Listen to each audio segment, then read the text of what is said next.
تو یہ تمام حالات سے آپ باخبر کب رہ سکتے ہیں؟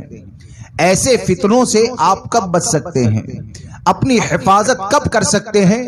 علماء اہل سنت کی صحبت اختیار کریں، جماعت رضائے مصطفیٰ سے جڑیں، اور جماعت رضائے مصطفیٰ سے جڑ کر آپ اپنے عقیدے اور اپنے عمل کی حفاظت کی کوشش کریں۔ یہاں پر ایک بات یہ ہو سکتی ہے اور آتی بھی ہے کہ بھائی جماعت رضائے مصطفیٰ سے جڑ گئے تو بار بار کسی نہ کسی کے ساتھ اختلاف، شرعی معاملات کی بنیاد پر کسی نہ کسی سے اختلاف یا اور بہت سے معاملات کھڑے ہوتے ہیں۔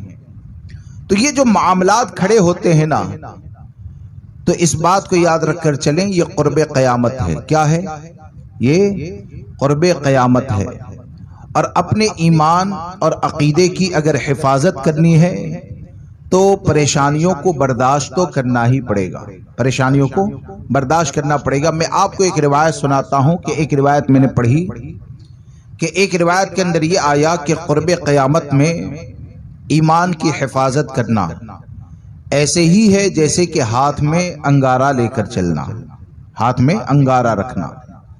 اب آگ کا انگارہ ہاتھ میں رکھنا یہ کتنا مشکل ہے۔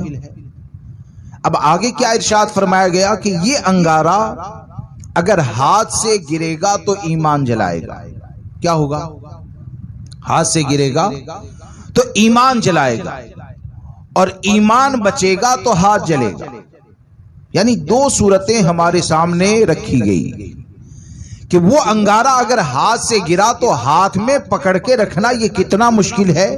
آپ خود سمجھ سکتے ہیں کہ ایک ماچس کی تلی اگر بجھنے کے بعد فوراً انگلی سے لگ جائے نا، تو اس کی گرمی کی بنیاد پر آدمی اپنی انگلی کو منہ میں ڈال دیتا ہے، اپنی انگلی کو منہ میں ڈال دیتا ہے، پانی میں ڈال دیتا ہے۔ اور یہاں پر تو یہ ماچس کی تلی کی بات نہیں ہے، انگارے کو ہاتھ میں لینا ہے، اور ایسے نہیں کہ جلن ہوئی تو اس کو اپنے ہاتھ سے چھوڑ دیں، بلکہ یہ کہ اس کو ہاتھ میں پکڑ کر اپنے ایمان اپنے عقیدے کی حفاظت کے لیے مرتے دم تک اپنے ہاتھ میں ہی رکھنا ہے۔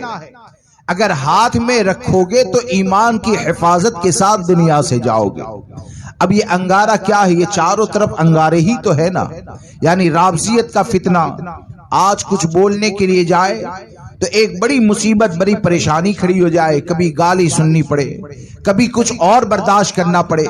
لیکن اس بات کو یاد رکھ کر چلیں کہ آپ اپنے مقصد کے اوپر نظر رکھیں گے، اور اس بات کو یاد رکھ کر چلیں گے کہ ہماری زندگی کا اصل مقصد یہ ہے، ہماری زندگی کا بنیادی مقصد یہ ہے کہ اللہ نے ہم کو ایمان دیا ہے تو ہمیں اپنے ایمان کی حفاظت کرنی ہے، انشاءاللہ اپنے ایمان اور عقیدے کی حفاظت کرنی ہے۔